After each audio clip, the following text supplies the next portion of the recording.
All I know is I'm transgender, and you can't make me go to the bathroom with the cisgenders. With the what? Cisgender. What is cisgender?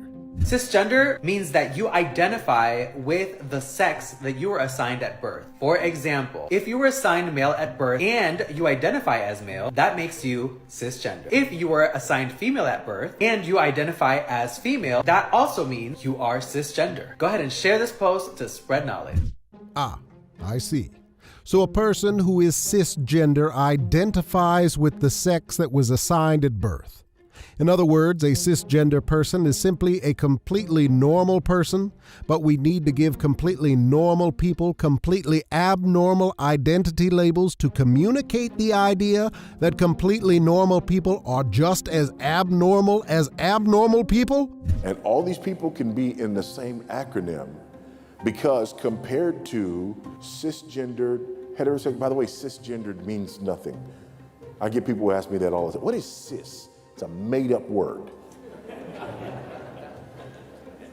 The whole point is you have cisgendered heterosexuals in the position of power. All of it is socially constructed, right? That's what postmodernism is arguing. It's all socially constructed. None of it exists as objective reality. It's just socially constructed to keep people in power. Not only is the term cisgender being used to make being normal seem abnormal, but it's a term that is designed to propagate the evil of identity politics, where people are judged by the group they belong to rather than by who they are individually. Cisgender people are privileged people, which means they must acknowledge their privilege by actively becoming subservient to groups with less privilege. However, despite the rise in popularity of such an absolutely nonsensical word, there are many even within the LGBTQ community who have recognized the absurdity of such a term and are pushing back against this term. Listen to this young woman call out the evil origins of the word cisgender. I won't be using the term cis because it was coined by a pedo sympathizer. This is Volkmar Seigusch, a German sexologist, physician, and sociologist who served as the director of the Institute of Sexual Sciences at the Clinic of Goethe University, Frankfurt, from 1973 to 2006. He's credited as the first published instance to the term cisgender as an antonym for transgender. If you Google him, he's also credited as some kind of pioneer for the LGBTQ movement. Seigusch also paved the way for virtuous pedophiles. He said there's a difference between pedophiles who offend and pedosexuals who don't but shouldn't have contact with children. Today, these people call themselves MAPs, or minor attracted persons, and they pride themselves on not offending. Eventually, the modern sexual revolution will make room for these people and claim that pedophiles are just misunderstood. Men like Seigusch, Alfred Kinsey, and Jean Monnet have all sympathized with an attraction to children, and they're all credited as LGBTQ heroes. So the person who likely coined the word cisgender is essentially a pedophile who tried to normalize his perverse behavior. We know these things aren't true. That pedophilia is somehow okay. Because we're minor attracted persons now. Right. Yeah. I mean, I feel like saying, look, we all knew 10 years ago, that stuff's crazy. If I would have said it, that you're going to be arguing for it, you would have called me insane. And now you're arguing, I didn't change. What happened to you? Yeah. Yeah. And I think it's happening in many areas across the board. And unfortunately, what happens is we get numb to it.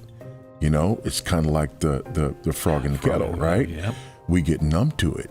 And here's a transgender woman, aka a biological man, pointing out the divisiveness of a word like cisgender. Cisgender is used by the left to continuously confuse people that are completely content with themselves to identify with something else.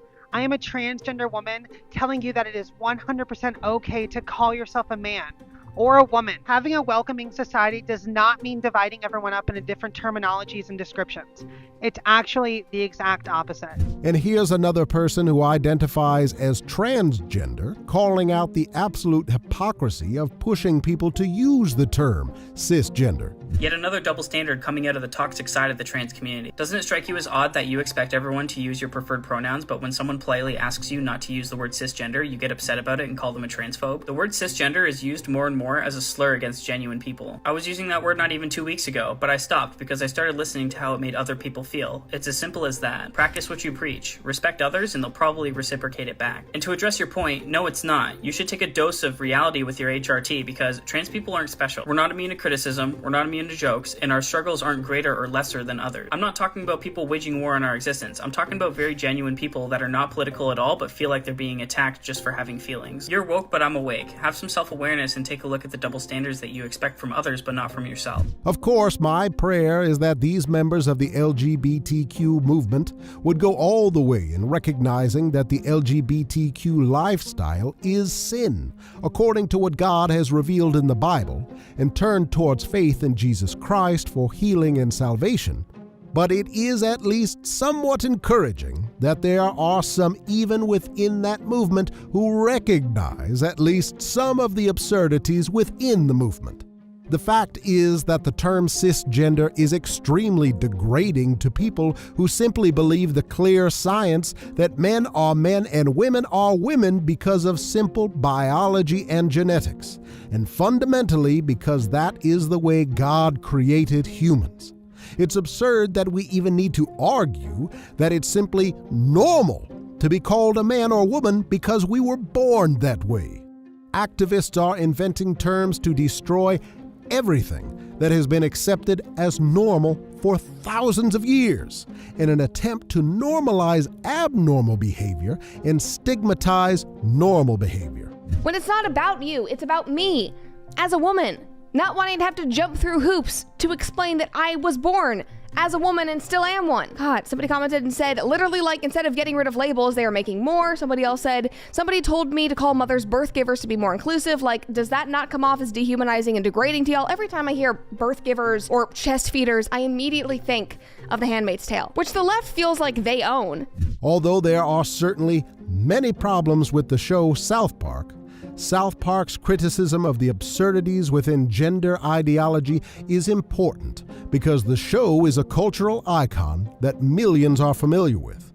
And the fact that South Park would criticize this ideology speaks volumes concerning just how absurd it is.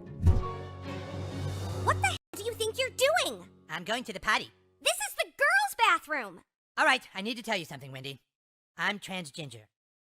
What? Did you notice the bow? I'm not comfortable with the sex I was assigned at birth, so I'm exercising my right to identify with the gender of my choice. Now get out of my way, I have to take a... I want to know just what makes you think it's okay to go inside the girls' bathroom. Because I'm transgender. That means I live a life of torture and confusion because society sees me as a boy, but I'm really a girl. All I know is I'm transgender, and you can't make me go to the bathroom with the cisgenders. With the what? Cisgender. It's the politically correct name for people who aren't transgender. But then cisgender is just normal. Saying normal is extremely offensive to people who aren't in that group. So Eric Hartman just has us in some kind of bathroom checkmate? Actually, it's more like a royal flush. Laws are even being passed now in certain places that communicate the idea that heterosexuality being the norm is a myth that must be debunked, despite the fact that heterosexuality has been the foundation of every human civilization, because without it, there would be no procreation nor future for a civilization. To what myths does this Canadian law refer? Well, the myth of heteronormativity, for example. Specifically, the myth of heteronormativity. Now, if you haven't been in a gender studies class in the last few years, you may be asking, what is heteronormativity? It's the idea that people are normally supposed to be heterosexual.